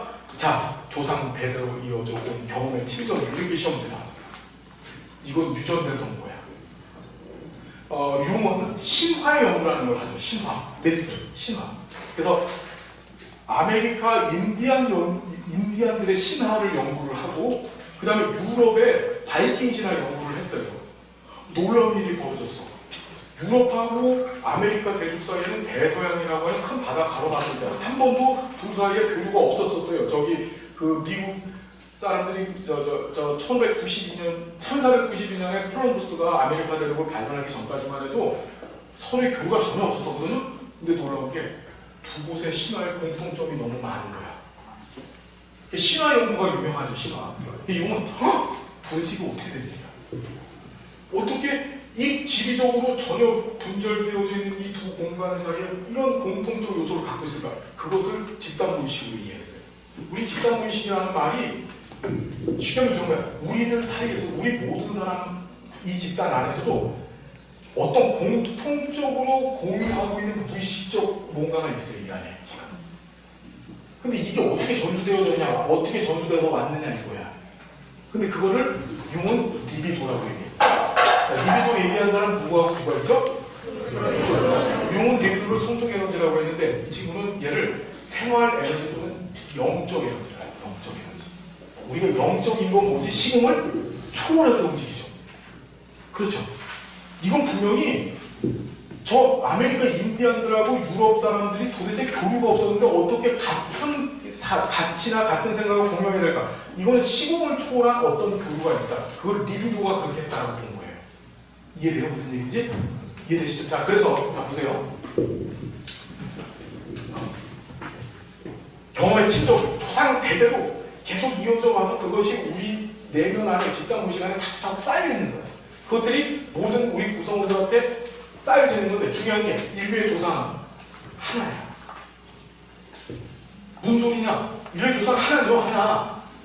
뭐 진화론, 창조론 다 떠나서 창조론적 관점에서도 아담하고 하와고 그죠? 진화론적 관점에서도 오스트랄로피테쿠스 하나에서 시작된 거 아니에요. 그죠? 이해되시죠? 그러면 인류 모두는 뭐지? 같은 조상을 갖고 있고 그 같은 조상의 친존물이 모든 인류한테 다 공용화돼 있다는 소리야. 우리 모든 인류가 같은 뭘 갖고 있다는 거예요. 집단 무식을 갖고 있다는 거예요. 그 집단 무식의 요소를 이렇게 얘기하는 거예요. 아니무스 페르소나구나. 이해돼요? 자, 보면 자기 읽어보시고 집단 무식에 존재하는 타고난 핵심. 이건 자기랑은 태어난 거야. 자, 보세요. 이게 핵심인데 중형기 때 드러난다. 자, 잘 보시죠. 육에 있어서 인간의 성격은 어떻게 만들어지냐면 무슨 기 때? 중형기 때. 프로이트는 구강기, 항문기, 난항기를 어떻게 보냈느냐가 성격 형성을 한다 했죠. 근데 이 친구는 어떻게 얘기하냐면 중형기가 되면 이 가장 저변에 있는 자기가 올라오면서 페르소나, 아니마, 아니무스, 음영, 그 다음에 이 안에 있는 콤플렉스, 위에 있는 자아까지 싹 섞여집니다. 중형기 때. 그러면서 자신만의 성격을 만드는데 그걸 자기 실현이라 그랬어. 자기 실현 과정. 뭐라고요? 이게 중형기 때 일어나. 그래서 자기 실현 과정의 결과로 나오는 산출물이 개성화야. 개성화. 각각 독특한 자기만의 캐릭터가 이때 형성되는. 중년기가 되어졌었을 때 드디어 남과는 전혀 다른 나만의 성격이 만들어지는데 그것이 원인이 그게 바로 개성화야. 개성화가 되어지는 과정을 뭐라고 해요? 자기 실현 과정이라고 얘기한 거예요. 그래서 중년기가 중요해요.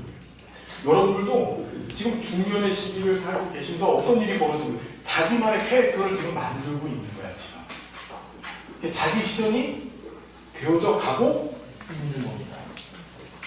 그게 결과물이 뭐지? 개성화된 거예요. 개성화. 개성화 남과 다른. 나는 야, 내 아니마는 이만큼이야. 내 아니무스는 이만큼이야. 내 콤플렉스는 이만큼이야. 내 자아는 이 정도. 이해되시죠?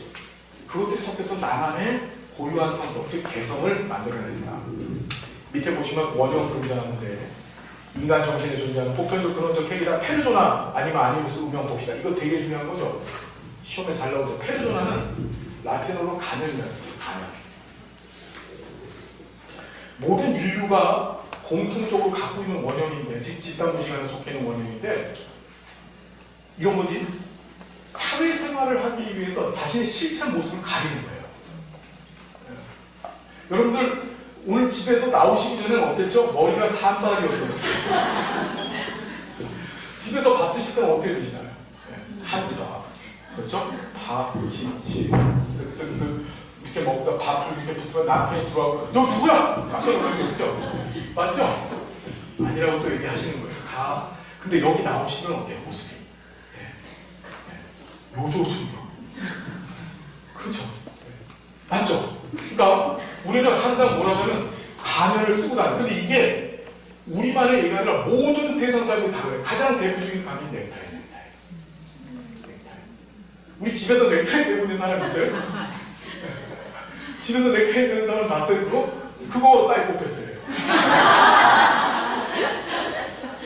이해되시죠? 이게 밖에 나올 때 가면 쓰고 나오는 거예요.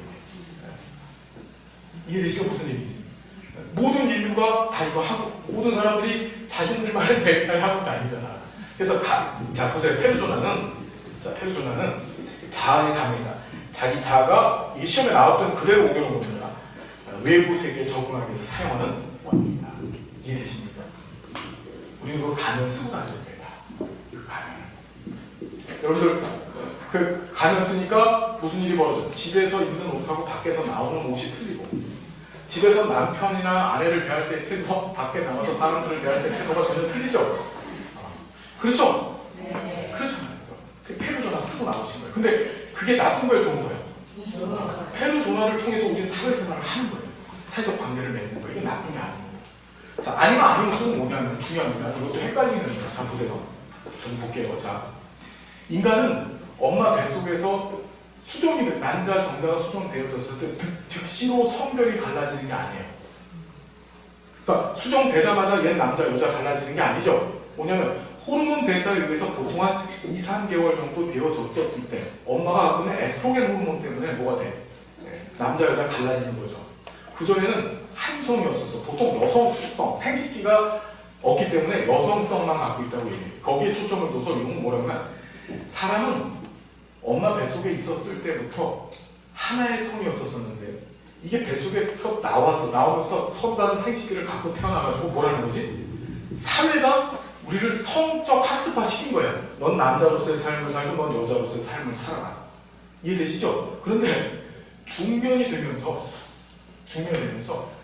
내 안에 숨겨져 있던 여성의 남성성이 드러나고 여성의 남성 안에 여성성이 드러나기 시작해요. 그걸 아니마라고 했어. 자, 아니마라는 거는 남성 안에 있는 여성성이에요. 남자가 중년이 되면 아니마가 나타나거든요. 그러니까 어떻게 돼요? 맨날 삐지고, 그렇죠? 새침해지고, 맨날 신경질 내고 싫어! 막 이러잖아. 중년이 되면 그렇죠? 예. 자, 거꾸로 여자는 여성 안에 있는 남성성, 즉 아니무스가 나타나요. 네. 대장님 되시는 건 대장님. 남편이 그저 네가 못 됐잖아. 그죠? 자, 아니무스죠.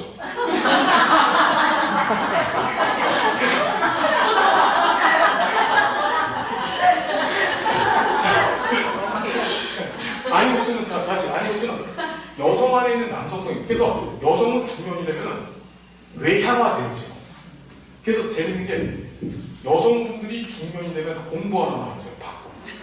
살국사 많이 공부하시는 거예요. 중년이 때. 저도 대학원 수업을 가면 전부 다 여자예요. 남자들은 중년이 되면 어떻게 하죠? 아니마 때문에 다 낚시하러 가요. 숨어서 하는 거. 가만히 앉아서 숨어서 하는 낚시하고, 그렇죠. 몰래 바람피고, 그렇죠. 너 같은 외향적인 여성하고는 못 만나겠어. 나는 새침한 어린애들하고 데이트하고, 이렇게 해서 이제 뭐 원조교자고 그런 못된 짓을 하는 거예요. 이해되세요? 자, 어떻게 외우시냐? 아니마. 아니, 임마! 남자가 그러고 다녀? 아니, 임마! 알았죠? 아니, 임마. 남자가 이게 뭐야, 이 남자가. 알았죠? 아니, 임마. 즉, 남자가 여자처럼. 아니, 임마. 아니, 임마. 남자가 여자처럼. 지금 웃고 있을 때가 아니에요, 여러분. 시험에 나오는 걸 지금 얘기하고 있는데, 웃는 데만 몰입하고 있어요, 지금. 자, 아니, 무스는, 자, 여자는 머리에 젤을 발라요. 무스는 누가 바르는 거야? 무스는 남자가 바르는 거야. 아니, 여자가 무스를 발라? 알았죠? 무스는 누가 바른다고요? 남자가. 여자는 머리에 뭘 발라요? 젤을 발라요. 알았죠? 지금 젤도 안 바르시고 산만하신 분들 계시잖아요. 젤 발라요. 그래서 아니, 여자가 무스를 바르고 다녀? 여자가 남자처럼 무스를 발라? 알았죠, 여러분? 자, 시험에 꼭 나옵니다. 자, 음영. 이게 동물적 부정. 그래서 스스로 인식하기 싫은 자신의 부정적인 측면과 관련된 원형, 인간이 자신의 일부로 받아들이기를 거부하는 것. 인간이 가지고 있는 그러니까 쉽게 말하면 프로이트가 얘기했던 원초가예요. 원초화 중에서도 타나토스 같은 거, 에로스 같은 거, 그 본능적 요구예요. 그렇죠? 그러니까 우리는 이런 본능적 요구인 음영도 중년기 때 드러나. 그래서 상상을 못할 일 하죠. 이거 또 얘기하는데 기분 나빠집니다. 원조기제 같은 거 하죠. 남성들이. 있을 수가 없는 일이에요, 그거는요. 네. 이성을 갖고서 할 수 없는 일이죠. 범죄, 특히 성범죄. 누가 제일 많이 일으켜요? 중년이 일으켜요. 초도손, 중년이에요. 그렇죠. 그렇죠. 자, 그런데 이 음영을 어떻게? 네, 좋은 방향으로도 써먹을 수 있다. 그래서 창의력이나 통찰력 등의 완전한 인간성이 필요한 요소로 작용하기도 하더라. 좋은 방향으로 쓰면. 리비도, 정신에너지, 생활 에너지 됐죠? 리비도라는 용어 포인트도 썼다.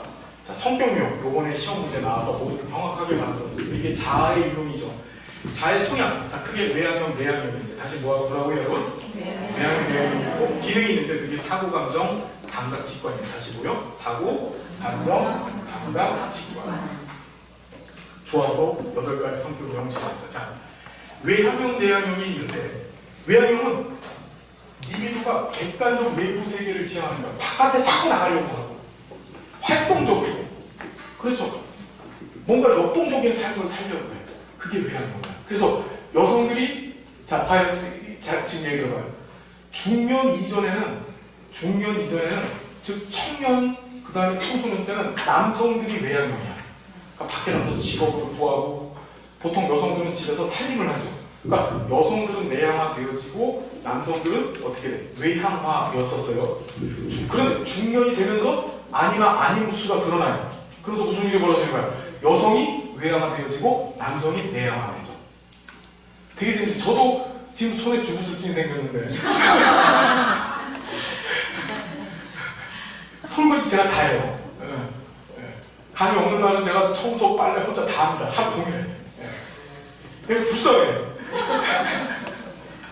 자, 그래서 자 보면 외향형은 리비도가 객관적 세계를 지향하고 내향형은 리비도가 주관적 세계를 지향합니다. 주관적. 이해되시죠? 그러니까 센티멘탈이죠. 우리 당신 취미가 뭐예요? 이러면 바로 답이 나오죠. 독서. 이거 내향형이에요. 취미가 뭐예요? 스포츠. 그럼 외향형이 되는 거예요. 무슨 말인지 알겠죠? 네? 직업 중에서도 내향형, 외향형이 구분이 되어지죠. 사회복지사면 이거 뭐 외향형이죠. 당연히 많은 사람들을 만나야 되고 그렇죠? 그래서 중년 여성들이 하기 좋은 거예요. 중년 남성은 조금 힘들어. 그냥 상담만 해야 될 것 같아. 중년 남성은. 왜? 아니면 때문에. 무슨 소리인지 아직도 모르고 있어. 그러니까 뭐 하고 있는데 자, 중요한 게 기능 4가지인데 사고, 감정, 감각, 직관 이게 중요합니다. 사고요. 자 보세요. 이게 시험에 나왔습니다. 객관적인 진실과 원리 원칙에 의해서 이게 10세 때 나온 거예요. 논리적이고 분석적인 규범과 기준을 중시한다. 자, 사고형이라는 것은 뭐냐면 제가 알고 있는 거. 지식이죠, 지식. 지식에 근거해서 상황 판단을 하려고 하는 거야. 지식에 근거해서. 내가 아는 범위 내에서 그 지식을 갖고서 야, 나 요번에 학교에서 정신분석이론 배웠어. 그럼 정신분석 이론에 근거해서 상황 판단을 해요. 그게 사고형이야. 생각, thinking. 이해되시죠, 여러분? 예. 그런데 두 번째가 감정형입니다. 감정형은 자신의 감정상, 지금 현재 기분이야, 현재 기분. 현재 기분이 좋으냐, 유쾌하냐, 불쾌하냐, 흥미나 다운에서 판단한다. 뭐냐면은 지금 기분 좋으면 기분 좋은 대로 살고 나쁘면 나쁜 대로 사는 거예요. 예. 야, 오늘 월급 받아 기분 좋아. 아싸! 나가서 술 다 사고. 이게 무슨 형? 자, 그 다음에 감각형이에요. 감각형 구분하셔야 되는데, 감각형은 자신의 지각적인 또는 현실적 기능. 자, 보세요. 인간은 5가지 감각이 있죠. 자, 보세요. 이게 사고형하고 차이점인데, 사고형은 머릿속에 있는 지식에 근거해서 판단을 한다 했잖아요. 근데 감각형이라는 것은 내가 지금 현재 체험한 거야, 체험. 내 체험. 내 감정이 아니고 내 체험을 통해서 판단을 해. 내가 본 것에 판단하고, 내가 느낀 것에서 판단하고, 내가 들은 것에 의해서 판단을 해버려요. 그래서, 자, 보면, 시험에 나왔던 게, 자신의 지각적인 또는 현실적인 기능에 의존해서 사물을 주관적으로 생각하는데, 지금 또는 현재 초점을 둔다. 감각적으로 경험할 수 있는 구체적이고 사실적인 측면에다만 초점을 둔다. 무슨 소리지? 내가 경험 안 했으면 거짓말이야. 제가 아무리 저 땅을 사도 하면 돈을 많이 번다고 얘기해도 내가 실제로 땅을 사갖고 부자가 되본 경험이 없어. 내가 체험이 없어. 그러면 난 땅 절대 안 사는 거야. 판단 안 해버려. 그게 감각이에요. 그게 냉철하죠. 사고형하고의 차이점은 사고형은 지가 배운 거하고 판단하는 거야, 지식. 그런데 얘는 지 감각, 보고 듣고, 그렇죠? 느끼고 한 걸 갖고서 그걸 근거로 해서 판단하는 거예요. 감정형. 그냥 즉흥적인 감정에서 기분 나쁘면 하고 기분 안 나쁘면 야 누가 땅 사라는다. 야 오늘 기분 좋으니까 땅 살게 이런 거야. 그냥. 기분 나쁘면 안 사. 그렇죠. 그 다음에 마지막 이 직관형입니다. 자 이게 미래를 보는 건데 잘 보세요. 육감이 나왔어요. 이번 시험 문제. 그 얘기 다 틀렸어요. 그래서 미래의 가능성과 자신의 육감. 여러분 육감이라는 건 뭐냐면요. 일종의 예지적 능력이야. 본인이 야 이렇게 될 것 같아 라고 하는 거 있죠. 야, 이렇게 될 것 같아. 보통 육감 강한 게 여성들이죠. 그래서 육감에 의존해가지고 야 이거 하면 이렇게 될 것 같아. 그래서 그것 때문에 결정해버리는 거예요. 남편한테 여보 저 땅 사자. 사는 게 좋을 것 같아. 왜? 뭐 저 땅 값이 오른다는 무슨 정보가 있어? 이건 뭐지? 사고형이지. 정보를 따지니까 없어. 그러면 저 땅을 사는 게 사본 경험이 있어? 그건 뭐죠? 감각형이죠. 없어. 그렇죠. 저 땅 사면 기분 좋겠어? 그렇죠. 그럼 왜 사? 땅을 사면은 좋은 일이 있을 것 같아. 그렇지. 이해되시죠? 자, 그래서 구체적 현실, 감각을 통해서 구체적인 현실을 파악하지 못한 미래 지향적이고 가능성과 의미를 추구하고 직관형의 장점을 보면 일이 빨리 끝나요. 생각을 안 하니까. 그렇죠. 그냥 미래가 앞이 좋을 거다 생각하고 딱 그냥 해버리고 끝내버려요.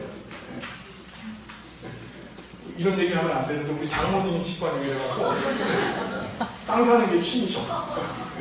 그 땅도 뭐 200만 원짜리 땅 사는 자, 농담이고요. 자. 그거 웃지 뭐지?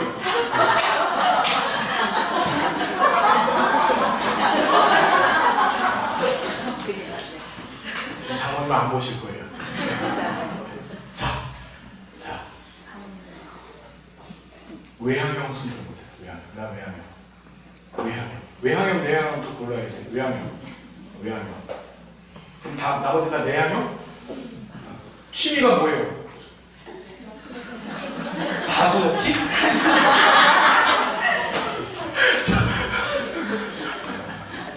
솔직히 얘기해봤어요. 기절할 때까지 술 마시기. 자, 취미가 뭐예요? 사람. 확실한 내향형 거죠. 그럼 내향형 순으로 보세요. 나머지 형은 뭐죠 그러면?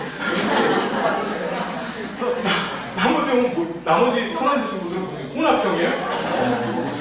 막 이론이 막 만들어지고. 다시 한 번만 더. 외향형. 그래, 외향형. 내향형. 끝까지 안 되는 사람들이 뭐죠? 가정주의죠. 과정. 아니야, 성격은 그때마다 개성되는 거야. 중년형 벌써 만들어진 건데. 자, 그러면 여기서 사고요. 나는 내가 갖고 있는 지식에 근거한 거예요. 그렇죠. 이 사고형 사람들의 특징은 뭐죠? 굉장히 논리적용해야 돼요. 그러니까 쉽게 말하면 논리보험, 투입, 전환, 산출에 맞춰서 산출량이 적으면 안 해요. 그렇죠. 사고형. 다시 사고형. 멋있다, 사고. 자, 제가 제일 좋아하는 건 감정형. 야, 우리 기분이다. 한쪽 먹으러 가자. 이게 감정형이죠. 그렇죠. 네. 집안이 망해도 괜찮다. 네. 우리 기분 좋은 날 집을 팔아서도 한잔 한다. 감정형. 감정형. 가정 파탄을 일으키실. 그 다음에 감각형. 나는 내가 체험한 걸 근거로만 판단한다. 감각형. 두 번. 그렇죠. 내가 경험 안 하고 체험 안 한 거에 대해서 나는 절대 안 합니다. 좋아요. 그럼 마지막으로 직관형. 나는 무당이다.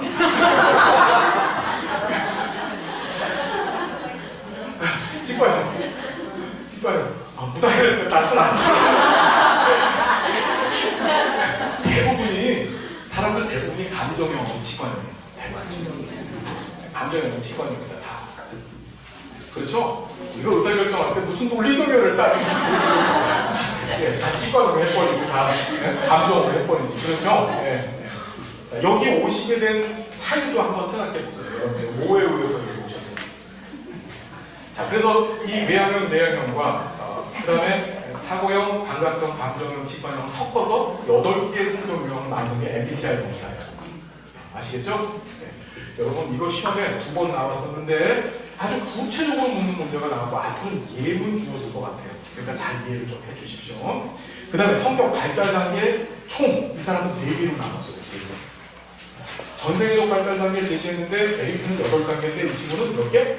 반도만 받아. 귀찮은 거예요. 더하기 교육자는 4개 맞아요. 아동기, 청소년, 그 다음에 중장년기. 자, 에릭슨의 가장 중요한 시기는 무슨 기? 그 다음에 인간관, 특징, 사회복지 실천에 미친 영향 보세요. 중년기 중심의 성격 발달입니다. 에릭슨 무조건 용하면 중년기. 그래서 사회복지사를 중년기 위기와 문제를 정확히 사정할 수 있게 만들어 주었다. 돈이 됐습니까? 융하면 자, 잠깐만 쉬었다가 계속 진행하겠습니다. 힘내십시오, 여러분.